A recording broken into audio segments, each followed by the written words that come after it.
Allergy বেরিয়ে গেল হঠাৎ করে। কেমন হয়েছে এটাও বলো। 3 hours later. গুড মর্নিং, কেমন আছো তোমরা সবাই? আশা করছি যে যেখানেই আছো না কেন ভালো আছো এবং সুস্থ আছো। আর তোমাদের সেই দিন অন্ধকারে আমি গাছটা দেখাতে পারিনি, তো আজ তোমাদের সাথে শেয়ার করলাম যে নিম গাছের সাথে কীরকমভাবে গাছটা রয়েছে। আর দেখেছো কতগুলো লেবু ধরেছে, সেইগুলোও দেখালাম তোমাদের।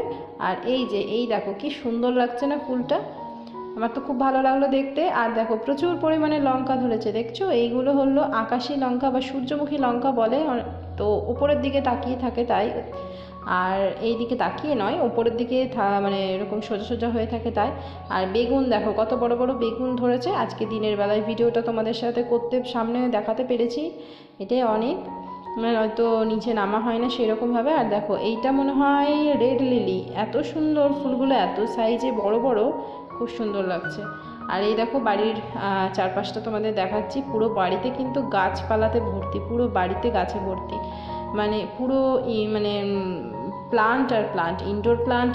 এখন একটু যাচ্ছি সবজি টবজিগুলো কিছু কিনে আনতে, দেখি আম পাই কিনা, কারণ আজকে আম ডাল খাবার নিও। তো চলো দেখি পাই কিনা আম, একটু গাজর নেব।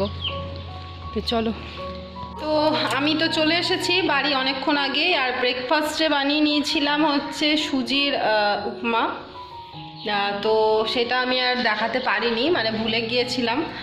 আর এই যে দেখো কি উল্টো হয়ে আসবে।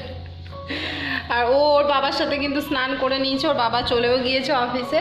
আর কাল তো রয়েছে নববর্ষ, তো সকলকে জানায় আমার নববর্ষের শুভ নববর্ষের অনেক শুভ নববর্ষ বা নববর্ষের অনেক অনেক শুভেচ্ছা। আর আমার যারা অ্যাসামিস ফ্রেন্ডস আছো, বা আমি যেহেতু এখন আসামে রয়েছি, মানে গুয়াহাটিতে রয়েছি, তো তার জন্য সকল বন্ধুরা, আমার পুজো কমপ্লিট। কেমন লাগছে দেখো আমার সোনা বাবুকে, আমার ভোলা বাবাকে, সবাইকে বলো কেমন লাগছে, বলো হরে কৃষ্ণ, হর হর মহাদেব।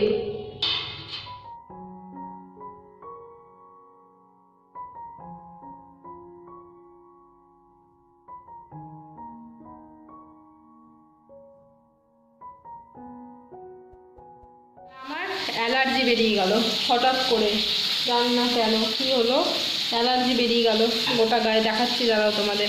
দেখো দেখতে পাচ্ছ অ্যালার্জি বেরিয়ে গেছে, দেখো এই দেখো আরেকটা ফুলে আছে, পুরো হাতে টাতে ভরে গেছে গোটা হাতটা। আর বেগুন ভাজা খাবো না, ওই আমি আলু ভাজা করবো সাথে, ওই দিয়েই খাবো। বেগুনটা ছিল, ভাবলাম করি রান্না, তার আগে থেকে একটু একটু চুলকাচ্ছিল, এখন একবারে দেখছি কী ব্যাপার, খুব কেন চুলকাচ্ছে কেন এরকম, দেখছি অ্যালার্জি বেরিয়ে গেছে, পারছি না হাঁটতে। কিন্তু যদি অ্যালার্জির ওষুধ আমি খাই, ঘুমালে আমি আর উঠতে পারবো না, আমি আর রান্নাবান্না করতে পারবো না, এটা হয়। তো রান্নাটা করে নিই আগে, কারণ এখন অনেক বাজে, রান্নাটা করি তারপরে তোমাদের সাথে কথা বলছি।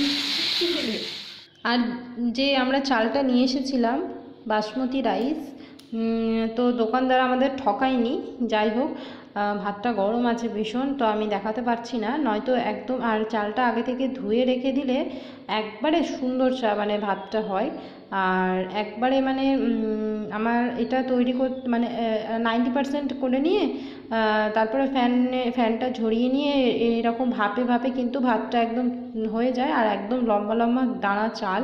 তো এইটাই বলার যে যাই হোক আমাদের কিন্তু দোকানদার কাকু ঠকায়নি, বাসমতি রাইস বলে কিন্তু ভালোই জিনিস দিয়েছে।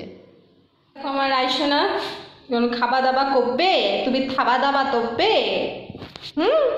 তো চলো বাকি রেসিপিগুলো তোমাদের সাথে শেয়ার করে দিই। দেখো এটা কিন্তু ঠেকে নেই, এটা কাঠা মানে এঁচোড়টা আছে কালকে। আর আজকে কি মেনু, এইটাই একটা সমস্যা, লেগে যায়।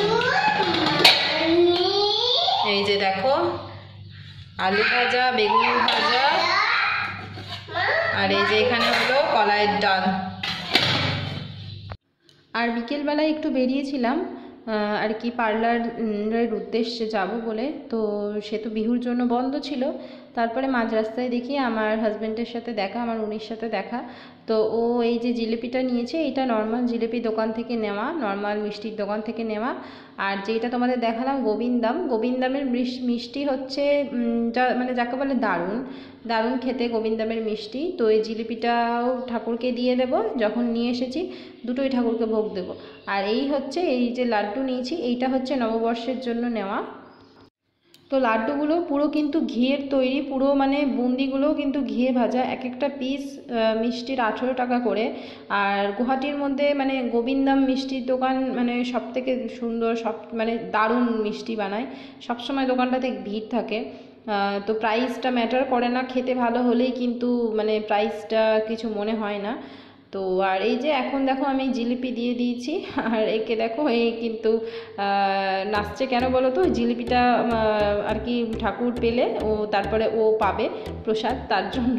আর এখন এই যে আমি ভেজিটেবল চপ বানিয়ে নিচ্ছি, মানে ধরো এতে বিট টিট এইসব দিয়ে। আর এই দেখো সন্ধেবেলায় জিলিপি আর ভেজিটেবল চপ, বিট গাজর আলু দিয়ে তৈরি করা, বাদাম দিয়ে, আর চা, আর এই স্যালাড শসা। তোমাদেরকে নববর্ষের আর বিহুর দুটো যেহেতু একসাথেই, তো আমরা বাঙালি মেন, তো আমরা নববর্ষেরটাই বলবো। আজকে হলো বোগালি বিহু।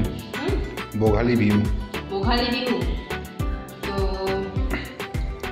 এই যে জামা কাপড়গুলো দেখায়, এটা হচ্ছে মেয়ের, এগুলো সব রিলায়েন্স থেকে নেওয়া, ট্রেন্ডস থেকে,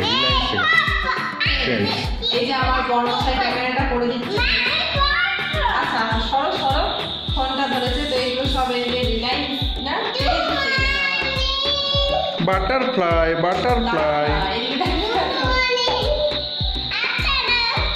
আর এই যে একটা জামা দেখছো, এইটা হচ্ছে নিচের আন্টি ওকে দিয়েছে। সরো এখানে সরো, মানে যে যিনি ওনার আছে, তো উনি বাচ্চা, আমার মানে মেয়েটাকে বলছে বাচ্চা ছোট, তো ওকে একটা দেওয়া যায়, তো এই জামাটা ওকে দিয়েছে, এটাও বেশ সুন্দর। সরো মা, একটু দেখাতে দাও, তুমি কেন কথা। আমার একটু গুড মর্নিং করে দাও তো তুমি বাবান। তো এইটা হলো একটা। আর আমার এই যে দেখাচ্ছি, এটাও হচ্ছে গিয়ে ট্রেন্ডস থেকে নেওয়া হয়েছে। তো এই যে দেখো এই জামাটা। আর আরেকটা জিনিস নিয়েছি ট্রেন্ডস থেকে, ওয়ান পিস, তো সেইটাও পরে দেখাবো, এখন আমরা তো দেখাতে পারছি না, কারণ ওটা দেখাতে পারো।